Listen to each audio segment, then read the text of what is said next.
అందరికీ నమస్కారం. విటమిన్ల గురించి గత ఎపిసోడ్లో మొదలుపెట్టాము.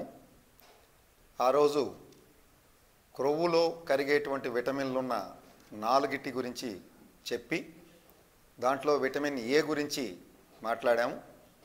ఈరోజు విటమిన్ ఈ గురించి సంపూర్ణంగా తెలుసుకోవడానికి ప్రయత్నం చేద్దాం. ఈ విటమిన్ ఈ అనేటువంటిది పసుపు రంగులో ఉండేటువంటి ద్రవ రూపంలో ఉన్నటువంటి కొవ్వు పదార్థం. ఆయిలీగా లిక్విడ్గా ఉంటుంది. ఈ విటమిన్ ఈని ప్రప్రథమంగా 1923వ సంవత్సరంలో ఇవాన్స్ బిషప్ అనేటువంటి శాస్త్రవేత్తలు కనుక్కున్నారు. అలాగే విటమిన్ ఈకి టోకోఫెరాల్స్ అనేటువంటి నామకరణం శాస్త్రీయంగా లేదా శాస్త్రీయ నామంగా పేర్కొన్నారు. ఈ టోకోఫెరాల్స్ అనేటువంటివి ఇప్పటి వరకు 8 రకాలుగా కనుక్కోవటం జరిగింది. వాటిల్లో 4 టోకోఫెరాల్స్ అని, మిగతా 4 టోకోట్రీనాల్స్ అనే పేరుతో వ్యవహరిస్తూ ఉంటారు. ఈ 4 టోకోఫెరాల్స్లో కూడా ఆల్ఫా, బీటా, గామా, డెల్టా టోకోఫెరాల్స్గా పేర్లు పెట్టడం జరిగింది. వీటిల్లో ఆల్ఫా టోకోఫెరాల్స్ అనేటువంటివి మన శరీరం ఈజీగా గ్రహించటానికి, అలాగే మన శరీరంలో యాక్టివ్గా పనిచేయటానికి చక్కగా ఉంది అనేటువంటిది శాస్త్రీయంగా నిరూపితమైనటువంటిది. అలాగే ఈ టోకోఫెరాల్స్ అనేటువంటివి మన శరీరంలో తయారు కావు, కానీ ఆహారం ద్వారా మాత్రమే మనకి సిద్ధిస్తాయి. కనుక మనం తీసుకునేటువంటి ఆహారంలో విటమిన్ ఈ అనేది సమృద్ధిగా రావటానికి వీలైనంత వరకు బ్యాలెన్స్డ్ డైట్ని తీసుకుంటూ ఈ విటమిన్ ఈ ఎక్కువ ఉండేటువంటి పదార్థాలని మనం ఈ యొక్క ఆహారంలో గనక తీసుకోగలిగితే కరెక్ట్గా ఉంటుందండి. అలాగే ఈ విటమిన్ ఈ అనేటువంటిది చాలా బలమైనటువంటి యాంటీ ఆక్సిడెంట్.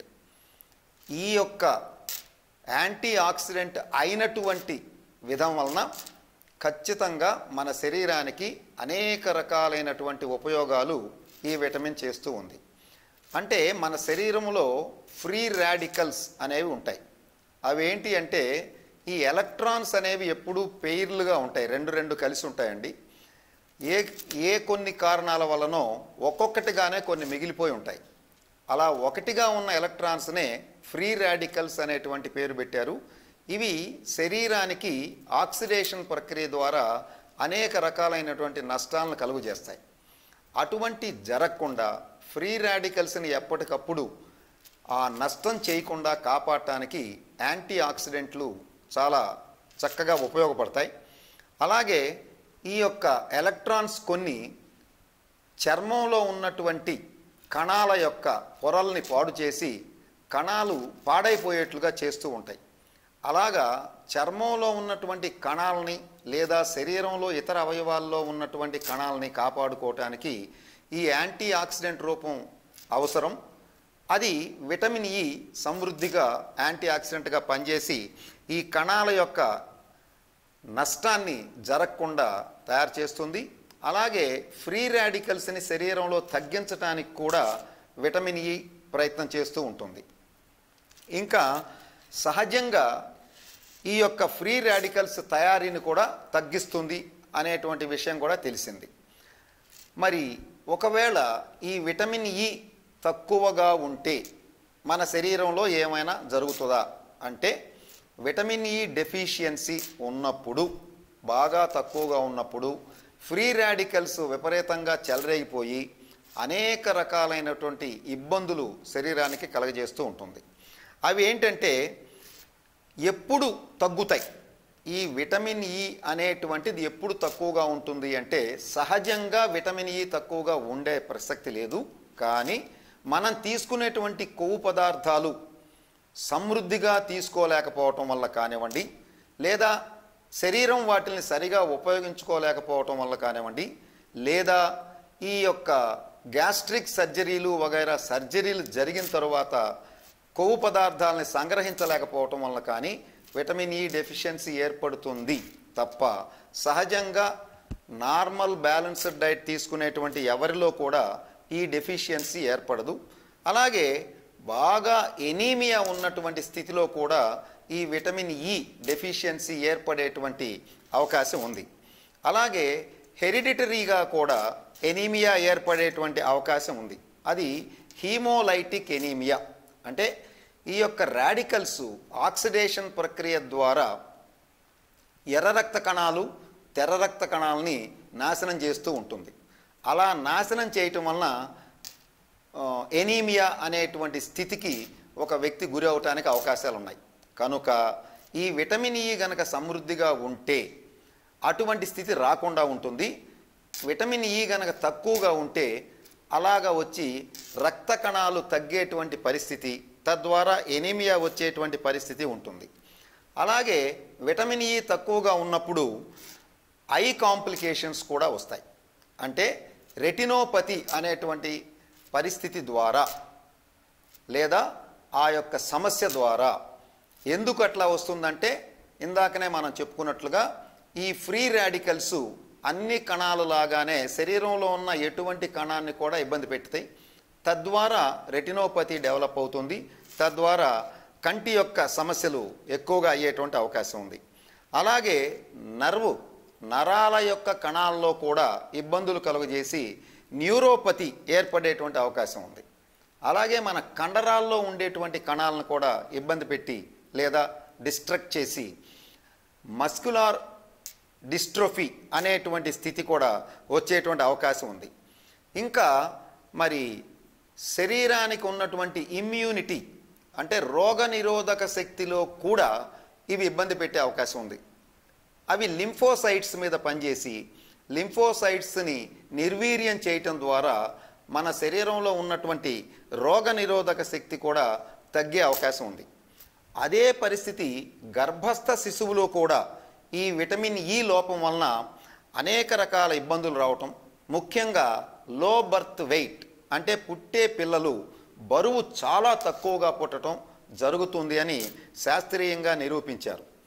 అలాగే సంతానోత్పత్తికి విటమిన్ ఇకి ఏమైనా సంబంధం ఉందా అనే ప్రశ్న ఉదయించినప్పుడు ఖచ్చితంగా ఉంది. విటమిన్ ఇ డెఫిషియన్సీ వల్ల సంతానోత్పత్తి సవ్యంగా జరగదు అని కూడా శాస్త్రీయంగా తెలుసుకోగలిగారు. కనుక ఆ విషయంలో కూడా సవ్యంగా ఉండాలి అంటే విటమిన్ ఇని మనం సమృద్ధిగా కావలసినంత మేరకు తీసుకోవలసినటువంటి అవసరం ఉంది. మరి విటమిన్ ఇ లభ్యత ఏంటి, ఎక్కడ దొరుకుతుంది మనకి, ఆహారంలో ఎటువంటి ఆహారాల్లో ఉంటుంది అనేటువంటి విషయానికి వస్తే అత్యధికంగా ఈ వెజిటబుల్ ఆయిల్స్లో విటమిన్ ఇ ఎక్కువగా ఉంటుంది. ముఖ్యంగా వీట్ జర్మ్ ఆయిల్ అనేటువంటి దాంట్లో అన్ని ఆహార పదార్థాల్లో కంటే అత్యధికంగా ఉంటుంది. అలాగే ఇతర నూనెలు మన కోకోనట్ ఆయిల్ కొబ్బరి నూనెలో తప్ప మిగతా అన్ని రకాల నూనెల్లో కూడా ఈ విటమిన్ ఇ సమృద్ధిగా ఉంటుంది. ముందుగా మనం చెప్పుకున్నట్లుగా వీట్ జర్మ్ ఆయిల్లో ఎక్కువగా ఉంటుంది, దాని తర్వాత సోయాబీన్ ఆయిల్లో ఎక్కువగా ఉంటుంది, దాని తర్వాత రైస్ బ్రాన్ ఆయిల్లో ఎక్కువగా ఉంటుంది, తర్వాత సన్ఫ్లవర్ ఆయిల్లో ఎక్కువగా ఉంటుంది. అలాగే నట్స్ ఆయిల్ సీడ్స్లో కూడా ఎక్కువగా ఉంటుంది. ఉదాహరణకి మనం ఆల్మండ్స్ వగైరా తీసుకున్నప్పుడు వాటిల్లో కూడా చాలా సమృద్ధిగా ఉంటుంది. అలాగే ఎగ్స్ కోడిగుడ్లో ఉన్నటువంటి పసుపు సోన ద్వారా మనకి విటమిన్ ఇ కావాల్సినంత వస్తుంది.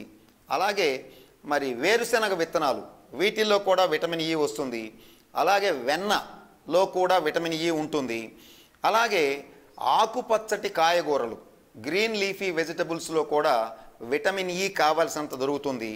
ఇక పళ్ళు వచ్చేటప్పటికి ఫ్రూట్స్, అవకాడో ఫ్రూట్స్లో చాలా ఎక్కువగా ఉంటుంది, మామిడికాయల్లో ఉంటుంది, అలాగే కివీ ఫ్రూట్స్లో ఉంటుంది, ఆరెంజెస్లో ఉంటుంది, ఇంకా పంప్కిన్స్ వగైరా వాటిల్లో కూడా వలసినంత విటమిన్ ఇ ఉంటుంది. మరి ఒకవేళ సీరియల్స్, మిల్లెట్స్, లెగ్యూమ్స్లో పరిస్థితి ఏంటి అంటే వీటిల్లో అంత ఎక్కువగా ఉండకపోయినప్పటికీ శరీరానికి సరిపోయినంత ఉంటుంది అనేది మాత్రం శాస్త్రవేత్తలు తేల్చినటువంటి అంశం. ఒకవేళ విటమిన్ ఇ ఇప్పుడు మీకు ఒక సమస్య గురించి చెప్పాలి. అది ఏమిటి అంటే, చాలామంది మన ప్రజల్లో ఉన్న సహజమైనటువంటి లక్షణం ఏంటంటే, ఎవరో ఫ్రెండ్స్ విటమిన్ ఈ తీసుకుంటే నాకేదో ఇది వచ్చింది, ఆ ఉపయోగం వచ్చిందని చెప్పగానే ప్రతి వాళ్ళు వెళ్ళి చక్కగా కొనుక్కొని ఇష్టం వచ్చినట్టు తింటూ ఉంటారు. వైద్యుల సలహా లేకుండా ఏ పరిస్థితుల్లో కూడా ఎటువంటి మందులు కానీ విటమిన్స్ కానీ అధికంగా వాడకూడదు. అస్సలు వాడకూడదు. అధికం అనే పాయింట్ తర్వాత, వైద్యుల సలహా మేరకు ఎంత మోతాదుల్లో తీసుకోవాలో సక్రమంగా తెలుసుకొని అంతవరకు వాడటం వలన మనకి ఉపయోగకరంగా ఉంటుంది, శరీరానికి ఎటువంటి నష్టం లేకుండా ఉంటుంది. ఒకవేళ బాగా ఎక్కువగా తీసుకొని కనుక ఉండి అది టాక్సిసిటీ అంటే విషతుల్యం అయిపోతుంది శరీరంలో. దాని ద్వారా విటమిన్ ఈ బాగా ఎక్కువగా తీసుకున్నప్పుడు విపరీతంగా కండరాల నొప్పులు రావటం జరుగుతుంది. అలాగే ఈ విటమిన్ కే విటమిన్ అనేటువంటి మరొక విటమిన్ పనిచేయకుండా చేస్తుంది. అలాగే మనకి ఈ ప్రోథ్రాంబిన్ అనేటువంటి ఒక పదార్థం ఏర్పడకుండా కూడా ఎక్కువగా ఉన్న విటమిన్ ఈ దాన్ని తప్పిస్తుంది. ఏమిటి అంటే, రక్తం గడ్డ కట్టడానికి మనకి ప్రోథ్రాంబిన్ అనేటువంటిది అవసరం. వైటమిన్ కే ఎప్పుడైతే దెబ్బతిన్నదో రక్తం గడ్డగట్టేటువంటి స్థితి కూడా దెబ్బతింటుంది. కనుక ఇది గ్రహించి ఎవ్వరూ కూడా సొంత నిర్ణయాలతో లేదా ఇతరులు చెప్పింది వినకుండా డాక్టర్ సలహా మేరకు మాత్రమే ఈ విటమిన్ ఈ వాడటం అనేటువంటిది ఒక అలవాటుగా చేసుకుంటే శరీరానికి నష్టం లేకుండా ఉంటుంది. మరి ఏ మేరకు అవసరం, ఈ విటమిన్ ఈ రిక్వైర్మెంట్ ఏంటి అంటే, సహజంగా 4 సంవత్సరాలు ఆ ప్రాంతం లోపు పిల్లలకి తల్లి పాల ద్వారా, అంటే ఇప్పుడున్న పరిస్థితుల్లో 1 సంవత్సరం 1 సంవత్సరంన్నర మ్యాక్సిమం 2 ఏళ్ళు వచ్చేటప్పుడు చాలా కష్టంగా ఉంది తల్లిపాలు. అయినప్పటికీ తల్లిపాల ద్వారా వచ్చేటువంటి విటమిన్ ఈ ఆ వయసులో ఉన్నటువంటి పిల్లలకి సవ్యంగా సరిపోతుందండి. ఆ తర్వాత ఆహారం మొదలుపెట్టిన తర్వాత ఆహారం ద్వారా కాస్త నెయ్యి అట్లా వాడటం ద్వారా ఖచ్చితంగా వాళ్ళకి సరిపోయేంత విటమిన్ వస్తుంది. మరి చిన్నపిల్లల్లో అంటే సుమారుగా 9, 10, 15 ఆ రేంజ్ పిల్లల్లో తీసుకున్నట్టయితే ఒక రోజుకి 15 మిల్లీగ్రాముల విటమిన్ ఈ అవసరమవుతుంది. అలాగే పెద్దవాళ్ళల్లో తీసుకుంటే ఆడవాళ్ళల్లో 25 మిల్లీగ్రాములు ఒక రోజుకు అవసరం అండి. అదే మగవాళ్ళకైతే 30 మిల్లీగ్రాములు ఒక రోజుకు అవసరం. అలాగే మరి గర్భిణీ స్త్రీలను తీసుకున్నప్పుడు 30 మిల్లీగ్రాములు పైగా గనక ఉంటే వారికి వారి కడుపులో పెరుగుతున్న బిడ్డకి సవ్యంగా సరిపోయి ఎటువంటి అవలక్షణాలు లేకుండా సక్రమంగా ప్రసవం అవడానికి అవకాశం ఉంది. కాబట్టి వాళ్ళకి 30 మిల్లీగ్రాములు తగ్గకుండా ఒక రోజుకి విటమిన్ ఈ అందేట్లుగా మనం ఆహారాన్ని వాళ్ళకి అందించవలసిన అవసరం ఉంది. అలాగే మరి విటమిన్ ఈ యొక్క ఇంకా ఇతర ఉపయోగాలు ఏంటి? ఈ మధ్యకాలంలో మనం చూస్తే ఈ కాస్మెటాలజీ అనేటువంటి విషయంలో విటమిన్ ఈ ఎక్కువగా ఉపయోగపడుతుంది అనేటువంటిది ప్రచారంలో ఉంది. అలాగే చర్మ సౌందర్యానికి కూడా విటమిన్ ఈ విపరీతంగా ఉపయోగపడుతుంది అనేటువంటి అంశాలు కూడా ఉన్నాయి. ఈ అంశాలలో మనం స్పృశించినప్పుడు జుట్టు గనక తీసుకున్నట్లయితే ఈ జుట్టు స్మూత్గా ఇంకా మెరుపుగా ఉండేట్లుగా ఉండటానికి విటమిన్ ఏ ఖచ్చితంగా ఉపయోగపడుతుంది అని చెప్తున్నారు. మరి ఈ అన్నిట్లో జుట్టు కానివ్వండి, చర్మం కానివ్వండి, ఇతర అంశాల్లో ఇది మరి గ్లో ఇవ్వటానికి కానివ్వండి లేదా స్మూత్గా ఉండటానికి కానివ్వండి, అసలు లోపల ఏం జరుగుతుందంటే తేమని ఎక్కువగా ఉండేట్లుగా చేస్తుంది. ఆ యొక్క అవయవాలు తేమగా ఉండేట్లుగా చేయటం ద్వారా వాటికి సహజమైనటువంటి సౌందర్యాన్ని ఇది సమకూర్చుతుంది అనేటువంటి తెలుస్తుంది. మరి ఈ యొక్క చర్మం గురించి మాట్లాడినప్పుడు డాక్టర్ చెరిల్ ఎం బర్గెస్ అనేటువంటి ఒక డెర్మటాలజిస్ట్, ఆయన ఎండి డాక్టర్ గారు, ఆయన అనేక ప్రయోగాలు చేసి ఇది యాంటీ ఇన్ఫ్లమేటరీగా కూడా ఉపయోగపడుతుంది అని తేల్చారు. అలాగే యాంటీ ఏజింగ్గా కూడా పనిచేస్తుంది. అంటే శరీరానికి సహజంగా వచ్చే వయసుతో పాటు వచ్చే ముడతల్ని తగ్గించి శరీరాన్ని కాస్త ఆకర్షణీయంగా గ్లోగా ఉంచి ఏజింగ్ కనపడకుండా చేస్తుంది అనేటువంటి విషయాన్ని తెలియజేశారు. అలాగే చర్మ సౌందర్యాన్ని బాగా పెంచుతుంది, చర్మంలో ఉన్నటువంటి కణాలు చనిపోకుండా యాంటీ ఆక్సిడెంట్ ప్రాపర్టీ ఉపయోగపడి తేమగా ఉంచటం ద్వారా చర్మ సౌందర్యం మెరుగవుతుంది అనేటువంటి విషయాన్ని కూడా తెలియజేశారు. దాంతోపాటు మొటిమలు కూడా నివారిస్తుంది. ఈ మొటిమల మీద కూడా ఈ విటమిన్ ఏ సొల్యూషన్ని ఒక చిన్న డ్రాప్లెట్ లాగా పెట్టడం ద్వారా లేదా 2-3 డ్రాప్లెట్స్ పెట్టి దాని మీద కొద్దిగా మాసేజ్ లాగా చేయటం ద్వారా ఖచ్చితంగా ఆ మొటిమలు సమసిపోయి చర్మం అందంగా ఉంటుంది అనేటువంటిది కాస్మెటాలజిస్టులు చెప్తున్నటువంటి అంశం. దాని తర్వాత గోళ్ళ సౌందర్యానికి కూడా ఈ యొక్క విటమిన్ ఇ ఉపయోగపడుతుంది అని చెప్తున్నారండి. అది పెదాల యొక్క సౌందర్యం, పెదాలు పగలకుండా అందంగా ఉండటానికి కూడా విటమిన్ ఇ ఉపయోగపడుతుందని చెప్తున్నారు. దీంట్లో వాళ్ళు ఏం చెప్తున్నారంటే ఒక చెంచా తేనె, ఒక విటమిన్ ఇ క్యాప్స్యూల్, అది దాన్ని చిట్లించి ఆ నూనె బాగా రంగరించి పెదాల మీద పడుకునే ముందు అప్లై చేసుకొని తెల్లవారి పెదాలు కడుక్కోవటం అనేటువంటి ప్రాసెస్ ద్వారా పెదాలు ఎప్పుడూ స్మూత్గా ఆకర్షణీయంగా ఉంటాయి అనేటువంటిది కాస్మెటాలజిస్టులు చెప్పినటువంటి అంశం. అలాగే గోళ్ళకు కూడా ఎలోవీరా రసాన్ని ఒక చెంచా తీసుకొని దాంతోపాటు ఒక విటమిన్ ఇ క్యాప్స్యూలు పగలగొట్టి కలిపేసేసి ఆ నూనె ఆ 2 రంగరించి గోళ్ళ మీద బాగా మర్దనా చేసి రాత్రంతా వదిలేయటం ద్వారా కూడా వస్తుందని, ఇంకా చాలామందికి ఈ మధ్య సౌందర్య రహస్యాలు తెలుసుకోవాలనేటువంటి విపరీతమైన కోరికలు ఎక్కువైనాయి మన యూత్లో.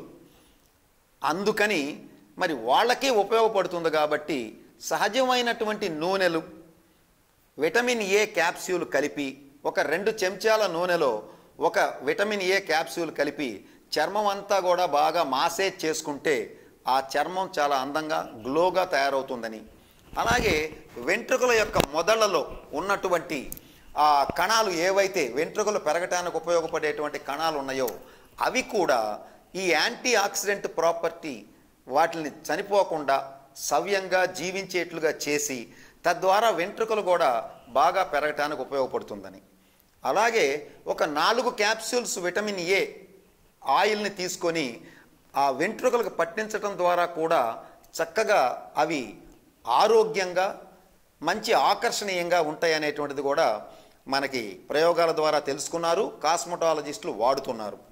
అంటే స్వయంగా విటమిన్ ఏ అయినా డైరెక్ట్గా వాడవచ్చు, దానికంటే మనం సహజంగా వాడే నూనెల్లో కలిపి రాయటం ద్వారా కూడా.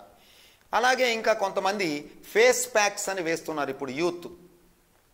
ఆ ఫేస్ ప్యాక్స్లో కూడాను ఈ యొక్క రోజు వాటరు ప్లస్ బియ్యపిండి ప్లస్ విటమిన్ ఏ నూనె ఇవి 3 కలిపి బాగా రంగరించి ఫేస్కి పట్టించి ఒక 2 గంటల తర్వాత గోరువెచ్చటి నీటితో కడుక్కోవటం ద్వారా చక్కగా వాళ్ళకి ఈ యొక్క ఫేషియల్ గ్లో బాగా వస్తుంది అనేటువంటి అంశాన్ని కూడా చెప్తూ ఉన్నారు.